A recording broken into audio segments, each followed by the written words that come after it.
కొండా సురేఖ వ్యాఖ్యలకు నటుడు పోసాని కృష్ణమురళి తప్పుపట్టారు. మంత్రి కొండా సురేఖ అలా వ్యక్తిగత వ్యాఖ్యలు చేయడం సరికాదని హితవు పలికారు. నాగార్జున లాంటి మంచి వ్యక్తి కుటుంబంపై అనుచిత వ్యాఖ్యలు చేయడం తప్పన్నారు. అలాగే రకుల్ ప్రీత్ సింగ్ పెళ్లి చేసుకుందని తనపై ఇప్పటికీ వ్యాఖ్యలు చేస్తున్నారు, అది మంచి పద్ధతి కాదని కొండా సురేఖ బహిరంగంగా ప్రెస్ మీట్ పెట్టి క్షమాపణలు చెప్పాలని ఆయన డిమాండ్ చేశారు. అన్నెసరీగా అకారణంగా ఒక అన్నెసరీ కామెంట్ వచ్చింది, అది రాకూడదు. నాకు తెలిసి కొండా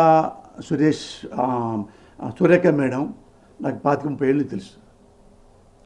జారిన అన్బేరబుల్ కామెంట్, అది చాలా తప్పు. మేడం మీరంటే నాకు చాలా గౌరవం. ఎందుకంటే ఎవరైతే మీరు కామెంట్ చేశారో నాగార్జున చాలా హంబుల్ మ్యాన్, చాలా ఫ్రెండ్లీ నేచర్. నాకు 40 ఏళ్ళ నుంచి తెలుసు నాగార్జున గారు. ఎవ్వరికి హామ్ చేసే మనిషి కాదు.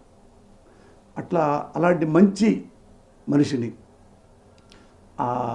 కామెంట్ చేయటం, అలాగే రకుల్ ప్రీత్ గురించి కామెంట్ చేయటం, ఆమెకి పెళ్ళయింది, పాపం పెళ్ళయింది, ఎక్కడో బొంబాయిలో ఉంటుంది.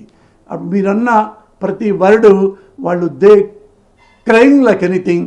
ఒకసారి కన్సోల్ చేయండి, ఒకసారి ప్రెస్కే రండి, ఆ ఆడవాళ్ళని నా సోదరి సమానుడు అనండి, నాగార్జున బాబుని నా సోదరి సమానుడు అనండి.